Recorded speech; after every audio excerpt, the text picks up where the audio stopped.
It was late 2021 and I was looking at the figures and I could see that the business was performing really, really well. In fact, it had performed the best out of any other time since the company began. And this was due to the fact that because of COVID, a lot of people were online and they were taking a lot of my online services. So at that time, I decided that this was the right time to start planning for the future.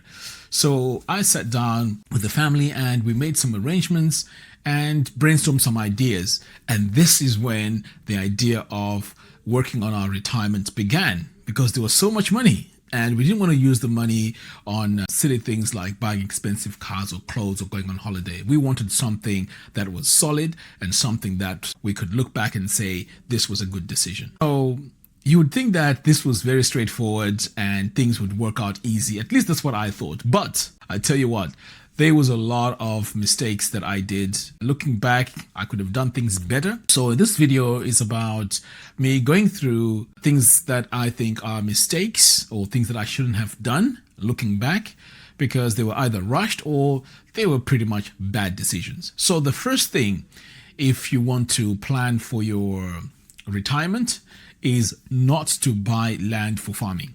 I know it sounds crazy. Now, the reasoning behind the idea of buying land for farming was based on the fact that we wanted to have something that the children would inherit and everything would be in the family trust and so on and so forth. But looking back now, that was the wrong move, because in Zimbabwe, land for farming is pretty much in abundance, especially if you want to even do it in your village. These are the sort of steps that you could do to get that land. Now, let me qualify why I'm saying buying land for farming is not a very good idea. Well, you see, if you're going to be spending, let's say, $140,000 to buy land, right? Now, think about how much money you're going to need to then make that land productive. And this is where I was really, really struggling.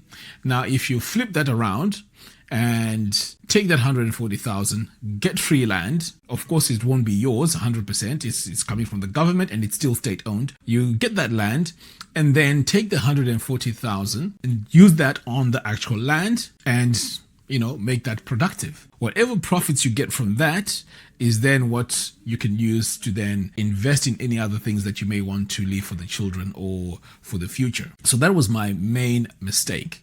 I mean, land is very easy to get in Zimbabwe. If you follow the right procedures, I've seen a few people that are already, doing this and it's really working out for them. So instead of spending so much money on the land itself, use that money to invest on the land itself. Not in buying the land, but to invest on the land to make profits from whatever project that you want to do. Okay, so let's move on to the second part. And this part here was really crazy. Sometimes when you plan, you think that you know what you're doing and you're excited and you tend to tell yourself that, well, this has to work.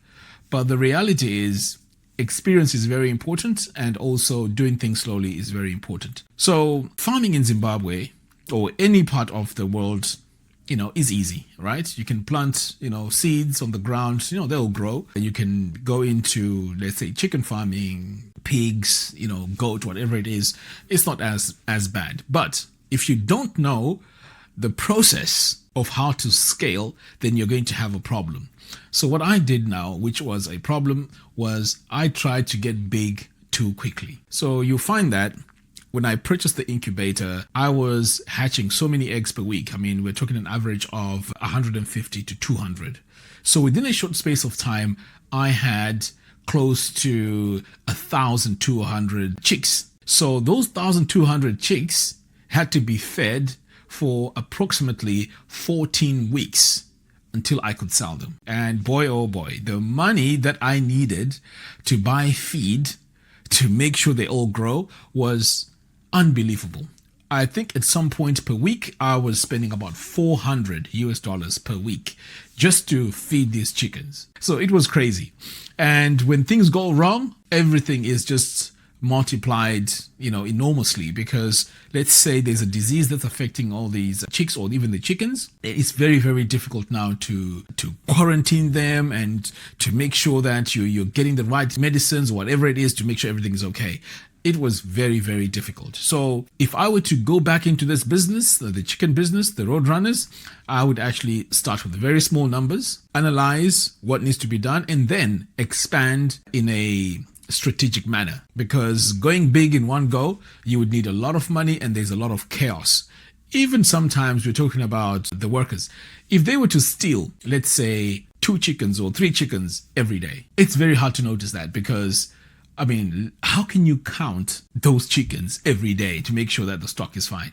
It's close to impossible. I mean, I remember in one of my videos, I was in the middle of 1,200 chickens. It was actually scary because it's quite a lot. So yeah, that's something that I would not really do looking back. Next, trust. This one here, it really hurts me the most because, sometimes when you sit down with someone and you can see they really want to earn money the right way, or at least that's what I think, and they're so sincere, and you look at them in the eye and you can see they really need the money to support their family. But all that is a game. It's a lie. So for someone that has spent majority of my time or my adult life in the UK, I was accustomed to a certain way of doing business, and most of it was based on trust. I mean, even if it's these small companies, whatever it is, it's very rare for them to scam you. I'm not saying in England there's no scams. They are, but it's very strict. If you were scammed, people tend not to want to do that because they lose the credibility of their business, and also they can get sued or even prosecuted, So it's not very common. It's there, but it's not very common. But in Zimbabwe, it was very sad because sometimes, everyone will talk the talk. And the most shocking thing is when someone is explaining to you how they're going to go about the business, it is shocking. It goes into detail to a point where you just say, you know what, you might as well come in and do the job. Because it's so convincing. I know some of you think I'm a pushover and I don't know I'm too soft and so on. Trust me, I'm not as soft as you think you are. Yes, I may be too trusting, but I go through some thorough discussions and I don't make these, fast and then, part with my money. No, it doesn't work like that. A very good example is the borehole thing. It took me 6 months. If you go back to my channel, you'll notice that I even did interviews at the agricultural show just to find out what happens in this borehole industry and the business, what to look out for. I did all that. I did all my homework. So some of you I can see in your comments should think that I just saw a guy, he said he does boreholes and then I just paid. No, I had to do a lot of research. And even the companies, I had to look at so many companies and I was evaluating what to work with, which company to work with, what not to work with, and so on.